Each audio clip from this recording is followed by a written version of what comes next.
Бүгін біз сіздермен өте қызықты тақырыппен бөліскіміз келеді. Ол әлем елдеріндегі бала тәрбиесі.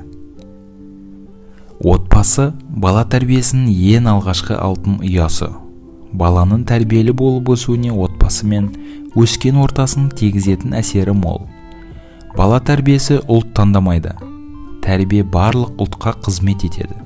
Алайда әр елдің балаларының бала тәрбиелеу ісі бір-біріне ұқсай бермейді. Әр ұлттың тәрбие беруі әрқилы болса да, балаларға бірдей нәрселер қажет. Олар туған отбасы, ұядай жылы үй, ата-анасының қамқорлығы мен сүйіспеншілігі. Бала тәрбиесіндегі әр елдің өзіндік ерекшеліктерін оқытатын ғылым бар. Оны этнопедиатрия деп атайды. Дәл осы ғылым аясында жасалған зерттеулерге сүйенсек, әр елдің бала тәрбиесі келесідей болмақ достар. Бірінші, Жапониядағы бала тәрбиесі. Жапондар бала тәрбиесіне баса мән беретін ұлттардың бірі. Олар баланды 5 жасқа дейін патшандай күт, 15 жасқа дейін құлындай жұмса, ал 15-тен кейін досындай сырлас деген тәрбие негізін берік ұстанады. Жапондар бала тәрбиелеуде ұл, қыз деп бөлмейді. Екеуін де қазақ халқы сияқты еркелетіп өсіреді. Күншығыс елі мен қазақ халқының ұлттық тәрбиесіндегі бір ұқсастық, ер баланы ел қорғаны, қыз баланы келешек отбасы ұйытқысы болуға баулу. Қатаң қағидалар негізінде өскен жапон баласы 15 жастан кейін тәртіпті, оң солын таныған, жақсы мен жаманды айыра алатын толыққанды азамат саналады. Патша болып еркін өскен бала 5-6 жасынан бастап тастай темір тәртіпке бағынатын қиын күндерге тап болады. Егер бұл тәртіпке бағынбаса, қатаң жазаланады. Жапон баласы үшін ең үлкен жаза жалғыз қалу. Отбасы мүшелерінен бөлек бөлмеде жалғыз отырудан асқан азап болмайтынын сәби күннен күніне санасына сіңірген бала сол жазаға ұшырап қалмауға күш салады. Көпшіліктен, қоғамнан тыс өмір сүру түсінігі жапондардың ортасында кешірілмес күнәмен тең. Келесі, кәрістердің бала тәрбиесі. Кәрістер балалардың өмірінің басталуын, оның 1 жасқа толу жасын есептейді. Осы кезден бастап қана бала толыққанды адам болып есептеледі. Балалардың әрқайсының 1 жасқа толуын міндетті түрде атап өту керек. Егер атап өтілмесе, онда ер жеткенде баланың үйлену тойын, мерей тойын және тағы басқа тойларын атап өтуге болмайды. Сондықтан да ата-аналар балаларының 1 жасын ерекше атап өтуге тырысады. Кәрістер үшін бала тәрбиесі сөз бен істегі адалдық, мақсатқа жетудегі табандылық пен төзімділікке баулу. Келесі, ақш-тағы бала тәрбиесі. ақш-та бала тәрбиесі әрбір бала өз бетінше өмір сүріп үйрене алу керек деген ұстанымға негізделген.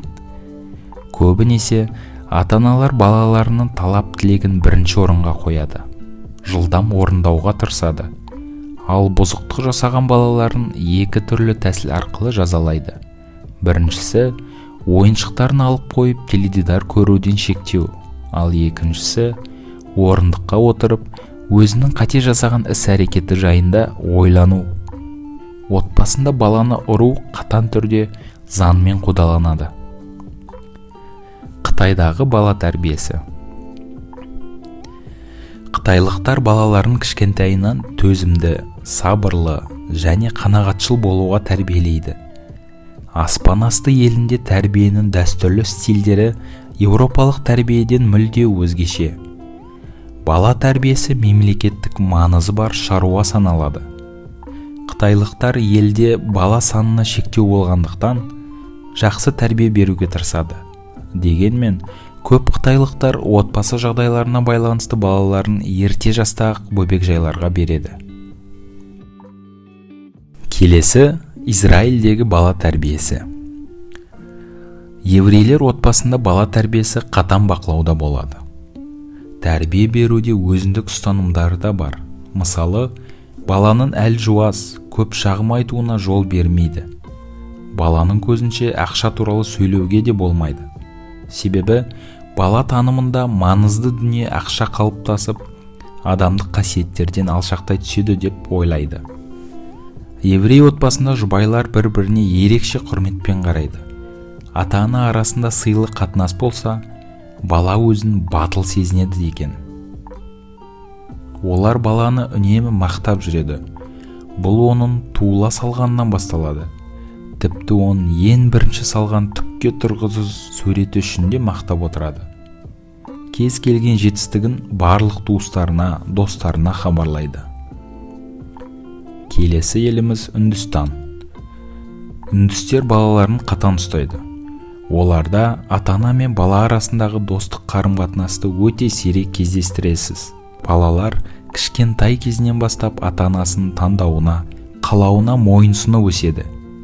Сондықтан ер жеткенде немесе бой жеткенде әке-шешесі кімді қалайды, сол адаммен бас қосады. Испаниядағы бала тәрбиесі. Испанияда баланы еш уақытта қараусыз қалдырмайды. Үйде жалғыз тастамайды. 12 жасқа дейін баланы мектепке ертіп алып қайтады. Баланың танымы кен болып, мансап жолында ірі жетістіктерге жету жолдарын кішкентайынан құлағына құйып өсіреді. Балаларын өзгелермен салыстыра қарамайды. Отбасын, ұлттық құндылықтар мен үлкендерді сыйлауға баулиды. Келесі Швециядағы бала тәрбиесі. Швед отбасылары балаға сәби кезінен жеке тұлға ретінде қарап, еркін тәрбиелеуге тырысады. Балаларын ұрып соғуға тыйым салынған. Тіпті оны қылмыс ретінде санайды. Сондықтан әрбір шведтік бала әке-шешесі өзіне қол жұмсаса, полиция хабарлауға құқылы. Мұндай кезде ата-аналарға әкімшілік тарапынан жаза қолданылады. Германиядағы бала тәрбиесі. Германия тәртіптің елі. Бала тәрбиесінде де бірінші орынға тәртіпті қояды. Ал ата-аналар үшін басты орында жауапкершілік. Қазіргі таңда Германия бала туу көрсеткіші бойынша құлдырап бара жатқан елдердің бірі.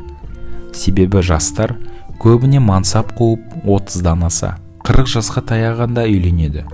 Сондай-ақ бірнеше баламен шектелуді жөн санайды. Бүгінде бұл процесті жою мақсатында мемлекет түрлі жобалар қолға алуда. Осымен достар, бүгінгі видеомыз тамам. Әлемнің әр елдерінен жиналған бала тәрбиесі туралы мәліметтер сіздерге пайдалы болды деген үміттеміз.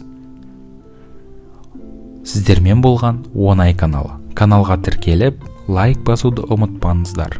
Келесі кездескенше достар.